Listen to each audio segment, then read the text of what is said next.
En la temporada 2 de Tsumatsu no Valkyria presenciamos 3 combates intensos. Por el lado de la humanidad participaron Jack el Destripador, Raiden y finalmente Buda. En el bando de los dioses pelearon Hércules, Shiva y por último Zerufuku. Acá cada enfrentamiento fue espectacular y cargada de emoción. Los resultados dejaron a la humanidad con 2 victorias, obtenidas por Jack y Buda, mientras que los dioses consiguieron una victoria lograda por Shiva. Y así, con un balance que favorecía ligeramente a la humanidad, la temporada 3 de Tsumatsu no Valkyrie comienza de la siguiente manera.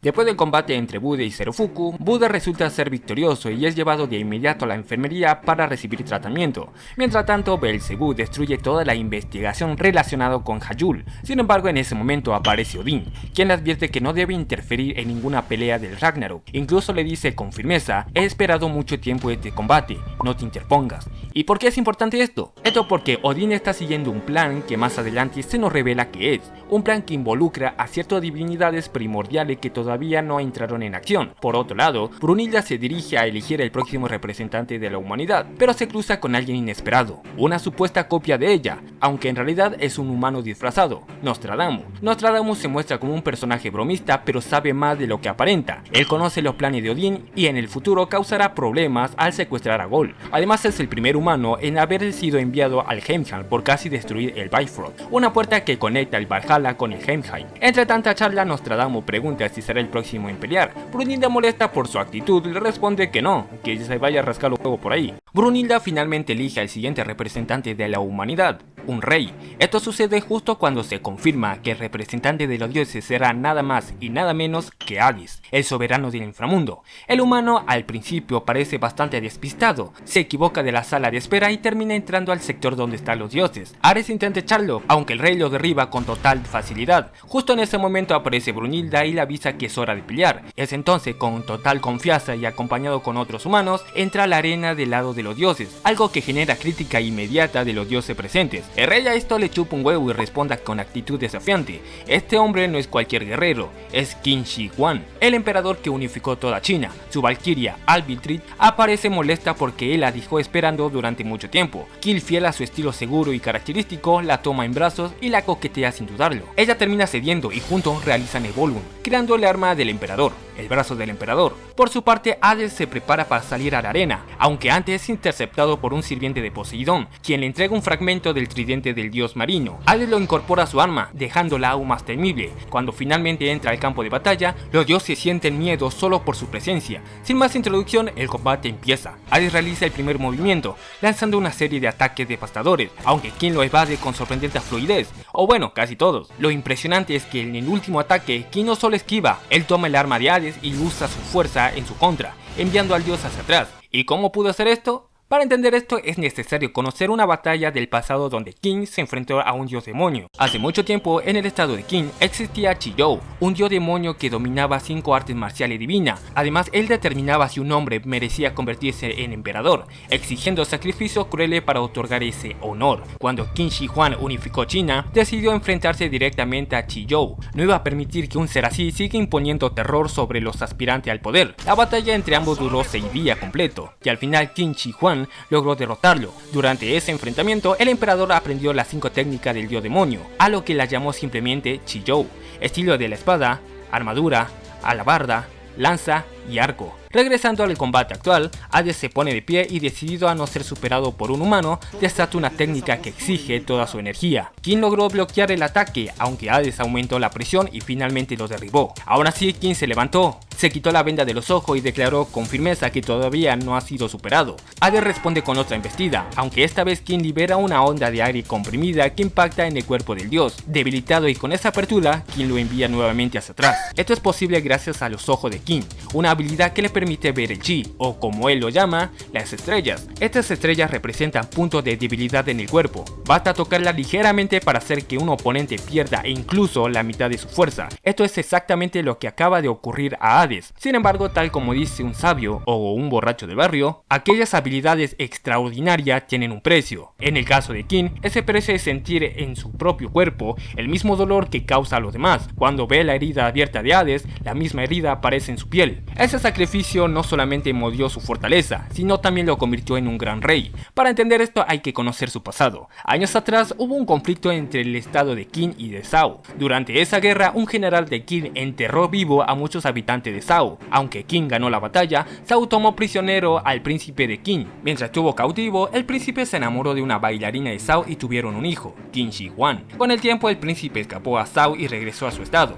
La madre del niño también huyó, dejando al pequeño abandonado a su suerte. Peor aún, los propios habitantes de Qin tampoco lo aceptaban del todo. Aunque ellos gobernaban Zhao, consideraban al niño una vergüenza. Qin Shi Huang creció prácticamente solo, soportando el rechazo tanto de Qin como de Zhao. Muchos familiares de Zhao también perdieron seres queridos en aquella guerra, y él pagó ese resentimiento desde chico. Pero entonces apareció una mujer que cambiaría su vida, aunque al principio ella también los despreciaba. La mujer se llama Chu Yan y fue asignada por el rey para cuidar a Qin. La razón era simple: muchos ciudadanos querían lastimar al niño por los crímenes cometidos por su familia durante la guerra. Chu Yan también los despreciaba al principio, pero eso cambiaría poco a poco. El primer paso de ese cambio ocurrió cuando ella presenció cómo la gente insultaba al niño. A pesar de todo, él simplemente sostenía una sonrisa, pero el punto decisivo llegó cuando Chu Yan vio múltiples heridas en el cuerpo del pequeño, quien le explica que por alguna razón podía sentir el dolor de los demás con solo verlo. En la vida real esto se conoce como sinestesia táctica del espejo. Por ejemplo, si alguien ve a alguien tocando una mejilla, la mejilla de la otra persona siente el mismo tacto. El niño confesó que soportaba todo ese dolor para agradar a los ciudadanos. Él creyó que se merecía su odio por los pecados de su familia. Sonríe para pagar esa culpa. Chu Yan le respondió con firmeza. Le dijo que los hijos no deben pagar las faltas de sus padres, que él no había hecho nada malo y que en realidad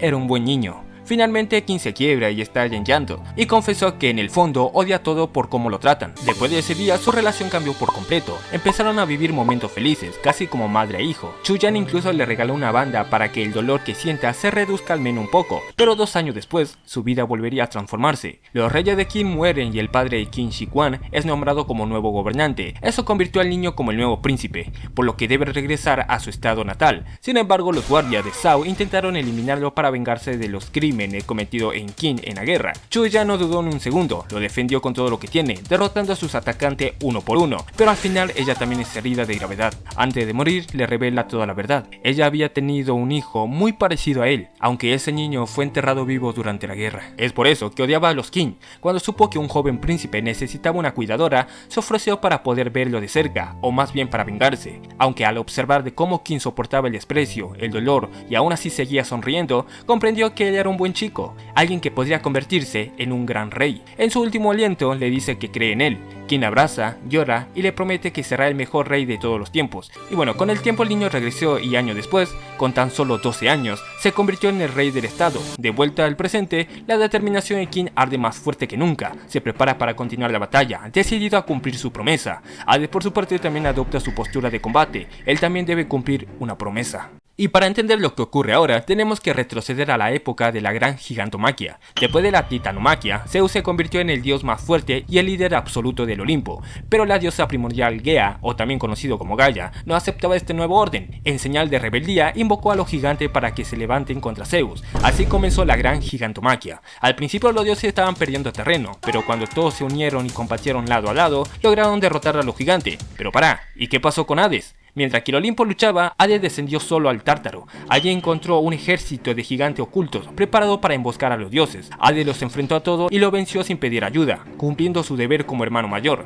decidido a proteger a Zeus y a Poseidón sin que ellos lo supieran. Ese cariño por sus hermanos lo ha demostrado varias veces, incluso salvó la vida de uno de ellos. Cuando Poseidón hirió gravemente a Adamas, Hades lo envió con Belcebú para que lo rescatara. Gracias a eso, Adamas sobrevivió y obtuvo su forma actual, adamantino. Volviendo al combate presente, Hades decide no romper esa promesa, así que decide luchar ahora sí en serio. Hace un corte en su propio cuerpo y lo cubre con su propia sangre para anular el efecto del ataque de King. Luego cubre su sangre en su arma y libera su forma definitiva en su arma divina. Cuando Hades ataca, King queda prácticamente indefenso. El dios lo hiere gravemente en el hombro, pero aún así el emperador no se rinde firme. Para él, un verdadero rey nunca se rinde. King materializa una espada utilizando su arte de Chi-Jou, esto para intentar equilibrar la pelea. Sin embargo, el ataque de Hades es demasiado poderoso. King vuelve a ser herido y esta vez incluso pierde un brazo. Aún así se levanta una vez más. Su determinación es absoluta. Promete convertirse en un gran rey y prometió cumplir lo que le dijo a su maestra. Y mientras que esa promesa siga viva, Qin Shi Huang no piensa caer.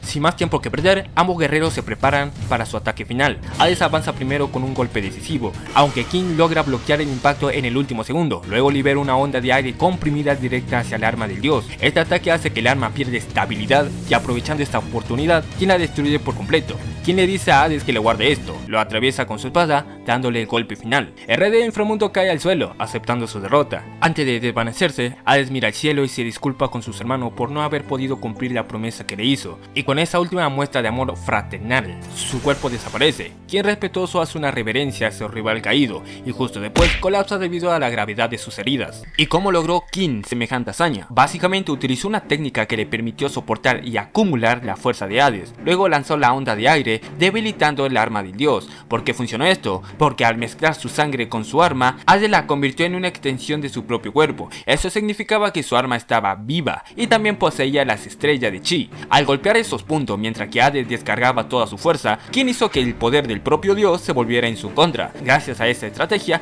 Qin Shi Huang ganó la batalla. Pero bueno, vayamos a la siguiente ronda. La Valquiria ya se prepara para elegir el próximo representante de la humanidad, quien es más y nada menos que Nikola Tesla, uno de los inventores más brillantes de toda la historia. El humano se molesta cuando la gente confunde su ciencia con la magia. Su ingenio no tenía comparación, y junto a su Valquiria Gondul realizó el Volunder, obteniendo un traje tecnológico impresionante. Ahora pasamos al representante de los dioses, Belzebú. ¿Y por qué quiere luchar ahora? Pues básicamente porque quiere buscar su propia muerte. Cree que si participa en el Ragnarok finalmente podrá alcanzarlo. Pero para entender este motivo hay que conocer su pasado, el trágico origen de Belzebú. En los cielos, Belzebú es rechazado por muchos dioses debido a una maldición ligada a Satanás. Se decía que cualquier que se acercaba a él moriría sin su corazón. Estos rumores hicieron que la mayoría de los dioses se alejaran, aunque no todos, ya que 3 dioses se acercaron a él sin miedo: Azael, Samael y Lucifer. Ellos no creían esos rumores, y además Lucifer tenía una filosofía muy particular: ayudar a quienes estaban solos, ya que él mismo alguna vez se sintió igual. Es por eso que esos 3 empezaron a bromear, invitarlo a salir y hacer todo lo posible para integrarlo. Tanto esfuerzo logró sacarle una sonrisa sincera a Belzebú, quien por fin se sentía feliz junto a sus nuevos amigos. Pero esa felicidad duró muy poco. Un día Belzebú se despertó y encontró los cuerpos sin vida de los 3, sin sus corazones. Al ver esa escena creyó inmediatamente que Satanás era el responsable. Desde ese momento dedicó su existencia a buscarlo. Aunque no estaría solo, aparece Lilith, amiga cercana de Lucifer, quien también desea venganza. Aunque Belzebú al principio rechaza su ayuda, él termina aceptando su compañía, y con el tiempo surgiría un vínculo profundo entre ambos. Viajaron juntos, investigaron y recorrieron todo lo posible para hallar a Satanás. Aunque no importaba cuánto esfuerzo hicieran, jamás lo encontraban, hasta que una noche, tras un sueño inquietante, Belzebú comprendió la verdad. Él mismo había eliminado a Lucifer y a sus 2 amigos, y también a Lilith. La maldición no tenía nada que ver con Satanás. Cuando Belzebú amaba profundamente, su poder actuaba de forma inconsciente y destruía a quien quiere. Aún así, en sus últimos momentos, Lilith utilizó un hechizo para evitar que Belzebú muriera, porque lo amaba de verdad, aunque ese hechizo lo condenó a seguir viviendo,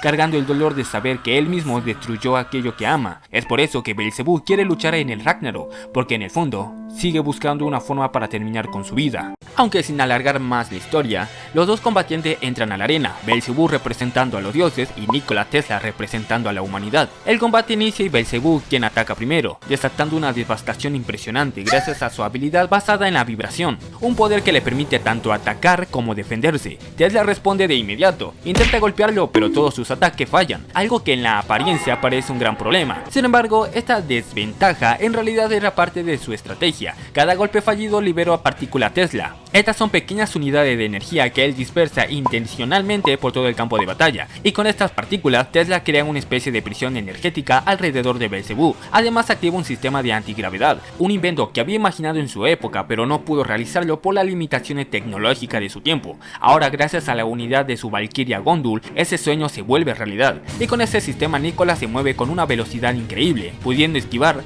reposicionarse y atacar desde cualquier ángulo. Finalmente, gracias a su ingenio y a su traje potenciado, logra alcanzarlo y herir al dios, demostrando que la creatividad humana puede rivalizar incluso con el poder divino. Incluso el escudo de Belcebú se volvió inútil ante la estrategia de Tesla. Pero eso no es todo, Nikola empezó a realizar movimientos extraños, que a simple vista parecía sin sentido, aunque en realidad tenía un propósito muy preciso. Está guiando a Belcebú hacia un punto exacto dentro de la prisión. Sin perder el tiempo, Tesla prepara su técnica final. De repente se teletransporta detrás de Dios y acierta un golpe directo, lo suficientemente poderoso como para causarle una herida grave. Pero ¿cómo logró algo así? Para entender esto hay que retroceder al final de la vida de Nikola Tesla. Sus últimas investigaciones estaban relacionadas con la teletransportación. El gobierno confiscó esas teorías y realizó un experimento en un barco. La nave logró teletransportarse, sí, pero todos los tripulantes perdieron la vida. Sin embargo, ahora gracias al Volum y la tecnología divina de Gondul, el humano perfecciona la técnica. Aún así tiene límites, solo puede usarse dentro de la prisión de Tesla, no más de 3 veces, y necesita recargarla entre uso. Mientras tanto, Belcebú se queda sorprendido por el dolor, no había sentido algo así desde su enfrentamiento con Hades. En aquella época, Belcebú buscaba al rey del inframundo para que terminara con su vida. Hades, sin comprender al principio, escuchó su historia.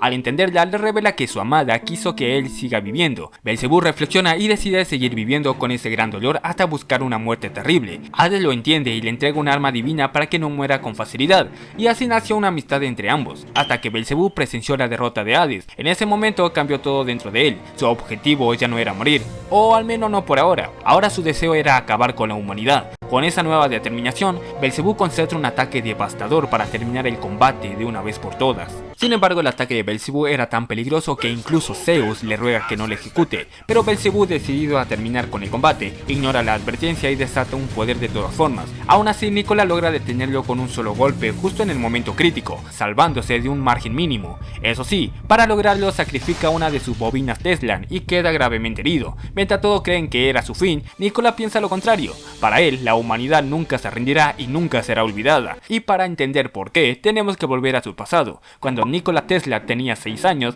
admiraba profundamente a su hermano mayor, un joven inventor. A su hermano le habían encargado construir un molino de viento capaz de girar por sí solo. Aunque el muchacho dudaba por temer a equivocarse, Nikola lo alentó siempre, recordándole que de los errores se aprende. Ambos se querían mucho, hasta que una tragedia cambió su vida para siempre. Durante una tormenta, el hermano de Nikola fue a revisar el molino. Preocupado por el clima, Nikola sintió un presentimiento terrible y corrió tras él, solo para encontrarlo sin vida tras haber sido alcanzado por un rayo. Aunque Nikola nunca sintió que su hermano se hubiera ido por completo, para él, su conocimiento, su enseñanza y su espíritu sigue viviendo dentro suyo, y con ese pensamiento, el pequeño Nikola finalizó el molino que su hermano había empezado. De vuelta a la arena, el humano vuelve a levantarse, reúne todo lo que le queda de energía y recrea la prisión de los dioses una vez más. Pero esta vez la situación sería distinta. Los escombros limitan sus movimientos y no puede desplazarse con total libertad. Belcebú no pierde la oportunidad. Sin que Nikola lo espere, lanza un golpe devastador. El impacto es tan poderoso que destruye la prisión al instante y hiere al inventor gravemente. Aún así, Nikola no retrocede, al contrario, está sorprendido por ese poder y decide continuar. Se lanza hacia adelante, golpe tras golpe, mientras que Belcebú solamente lo puede bloquear. Aunque esos ataques no son golpes al azar, Nikola está liberando partículas Tesla por el aire, reuniendo la energía necesaria para ejecutar su ataque final. Sin embargo, el daño de Belcebú que le causó antes provoca que el cuerpo del inventor supere sus límites. El dios aprovecha ese instante para intentar eliminarlo definitivamente. Aún así, contra toda lógica, Nikola se levanta una vez más y con su último aliento lanza su golpe final. Belcebú reacciona al instante y activa su escudo. En ese momento, Nikola juega su última carta, activa la última bobina Tesla que le queda. Su brazo se teletransporta detrás de Belcebú mientras que su cuerpo continúa atacando desde el frente. Por un instante parece inevitable, aunque el destino tiene otros planes. Belcebú logra desviar el puño que aparece detrás de él y en un movimiento perfecto, esquiva el ataque frontal y sin perder un segundo contraataca atravesando a Nikola, y así el dios obtiene la victoria. A pesar de sus heridas mortales, Tesla permanece en pie por unos segundos más. Con una sonrisa tranquila, dirige sus últimas palabras a la humanidad.